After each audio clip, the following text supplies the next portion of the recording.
अस्सलाम वालेकुम beautiful people, welcome back to my channel. सबसे पहले तो आप सबको मेरी तरफ से रमज़ान की बहुत बहुत मुबारक हो। अल्लाह ताला हमें इस रमज़ान में सारे रोज़े रखने की, ढेरों इबादत करने की तौफ़ीक अता फ़रमाए और अल्लाह ताला हम सब की दुआएं पूरी फ़रमाएं। आमीन सुम्मा आमीन।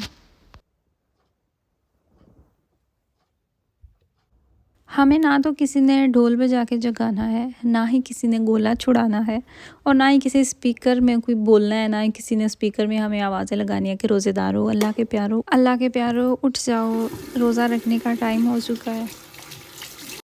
इसीलिए हम चुपचाप अपना अलार्म ऑन कर लेते हैं और हमारा अलार्म जो है ना, वही गोला है, वही ढोल है, वही पटाखा है।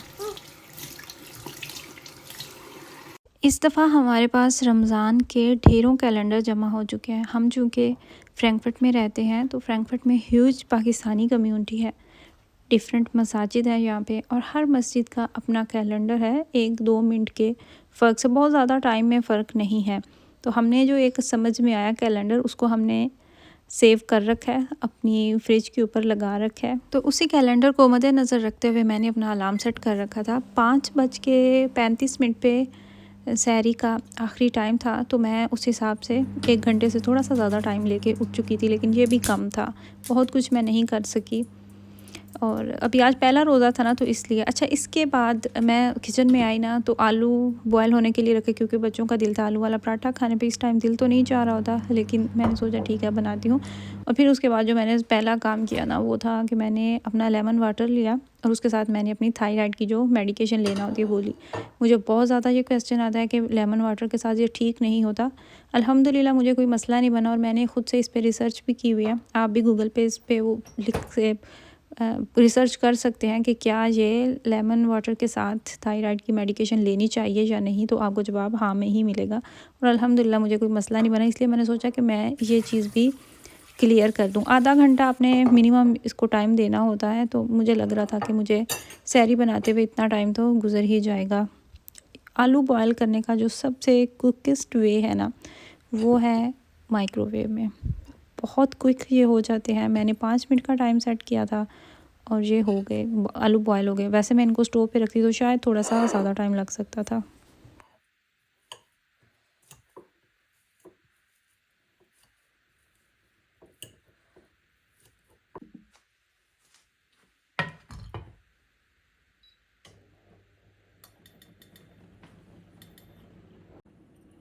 इस टाइम पे किसी का भी दिल नहीं चाह रहा होता ब्रेड खाने पे, मतलब रोटी खाने पे, तो बच्चे बहाने बनाते रहते हैं। इसलिए मैंने उनका बहाना ख़त्म किया और मैंने उनके लिए आलू वाले जो पराठे हैं ना, उनका इंतज़ाम कर लिया। उनको तो चीज़ भी चाहिए होती है, लेकिन मुझे पता था कि इन्होंने ख़त्म नहीं करनी अपनी अपनी रोटियां, तो इसलिए मैंने चीज़ तो नहीं डाली, लेकिन आलू जो है ना वो डाल दिए। इस पैन का भी मुझसे बारहा पूछा जाता है कि आपने ये कहाँ से लिया। मैं एक दफ़ा फिर से क्लियर कर देती हूँ। मैंने ये लिया था, मेरे ख़्याल से ईबे से ऑनलाइन ऑर्डर किया था और 20 यूरो के अराउंड इसकी कीमत थी। तो बहुत अच्छा ये है, पैन है, तवा। इसमें रोटी बहुत ज़बरदस्त बनती है। 32 सेंटीमीटर है, थोड़ा सा बड़ा है। इतना हो ना तो उसमें आपकी रोटी जो है ना वो परफेक्ट बनती है, ना छोटी तो ना ही बड़ी। मोस्टली जो मिल रहे होते हैं ना, वो ज़रा छोटे होते हैं, 28 तक होते हैं, 26 तक होते हैं, तो उनमें तो बिल्कुल ही छोटी रोटी बन रही होती है।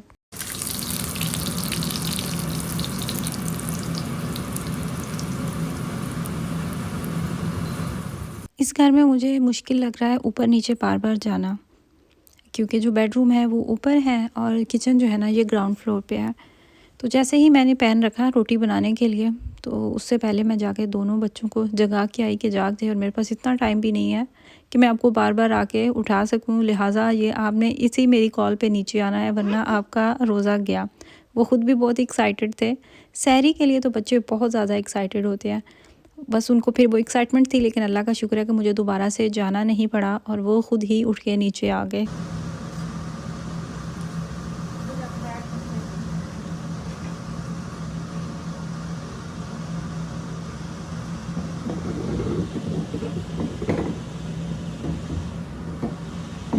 हस्बैंड अभी तक घर नहीं आए थे, वो जॉब पे ही थे और मैं कंफ्यूज हो रही थी। मुझे कंफर्म भी नहीं था कि आ रहे हैं या नहीं, हालांकि हमारी बात तो यही हुई थी कि हम सहरी एक साथ करेंगे।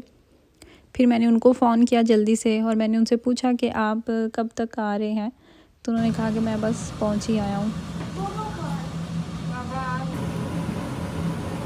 वैसे तो पाकिस्तान की याद बहुत सारे मौक़ों पे आती है, लेकिन रमज़ान का भी एक वाहिद ऐसा मौका है जब पाकिस्तान की बहुत ज़्यादा याद आती है। स्पेशली वहाँ के स्पीकर्स, वहाँ की अज़ानें, सहरी के टाइम की गहमा गहमी बहुत याद आती है। इस दफ़ा तो अल्हम्दुलिल्लाह बच्चे हमारे साथ हैं, ये हमारा साथ देंगे, लेकिन जब सिर्फ 2 लोग होते हैं रोज़ा रखने के लिए तो बहुत मुश्किल लगता है। बिल्कुल ऐसे लगता है जैसे कोई रौनक तो है ही नहीं। और फिर स्पेशली जहाँ पे मर्द रोज़े नहीं रखते, सिर्फ औरतें रोज़े रखती हैं, तो वो फिर एक अकेली औरत, वो तो बिल्कुल ही मज़ा नहीं आता, पता ही नहीं चलता कि रोज़ा रखा हुआ भी है या नहीं।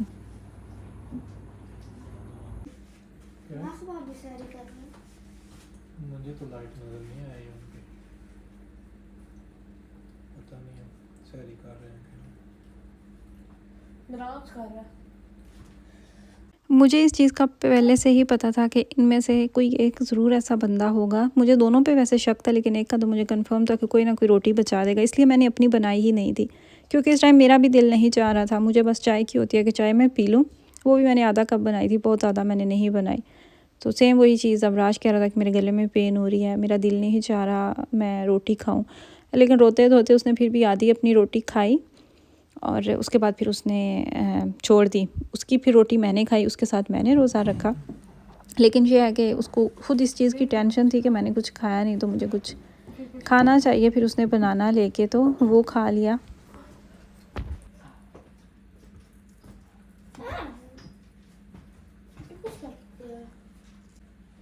रात को सोते सोते 11 बज चुके थे मुझे, और सुबह 4:30 बजे की मैं जागी हुई हूँ, अभी तक मैं सोई नहीं। एक तो आज मुझे काम भी बहुत है, मेरे पास टाइम ही नहीं था कि मैं सो सकूँ। लेकिन मेरे साथ भी ऐसा होता है कि सहरी के बाद फिर नींद नहीं आती, बहुत मुश्किल से आती है। और सेम बच्चे भी ऐसे करते हैं, जब भी इनको जगाती हूँ ना मैं सहरी में, तो ये फिर उसके बाद सोते ही नहीं हैं। कभी कभार ऐसा होता है कि दिन को सो जाते हैं। खैर जब सहरी से फारिग हुए तो बर्तन मैंने वैसे ही रख दिए। डिश वाशर हमारा प्रॉपर्ली काम नहीं करता, इसलिए ज़्यादातर मैं हाथों से ही बर्तन धो रही होती हूँ। ये भी चेंज करना पड़ेगा, देखते हैं कि मालिक मकान करवा के देता है या फिर हम खुद चेंज करते हैं। सुबह किचन को मैंने यहीं पे छोड़ा और हम आ गए नमाज़ पढ़ने के लिए।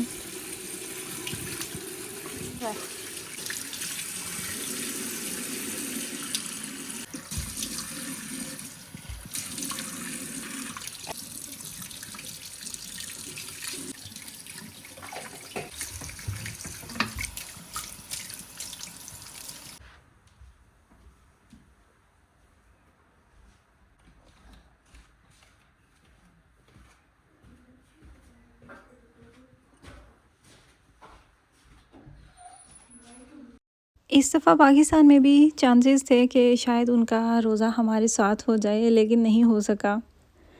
तो क्या पता ईदें हमारी इस तरीके से गुज़री हमारी सहरी। अल्हम्दुलिल्लाह सब रोज़े से हैं, ज़ावियार को छोड़ के।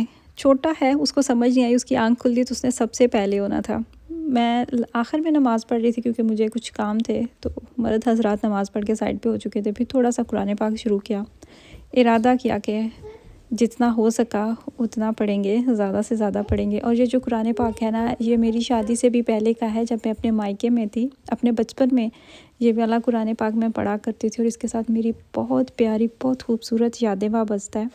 ये मैं पाकिस्तान से इटली लेके आई, फिर इटली से जब हम जर्मनी शिफ्ट हुए तो मैं यहाँ पे भी साथ लेके आई।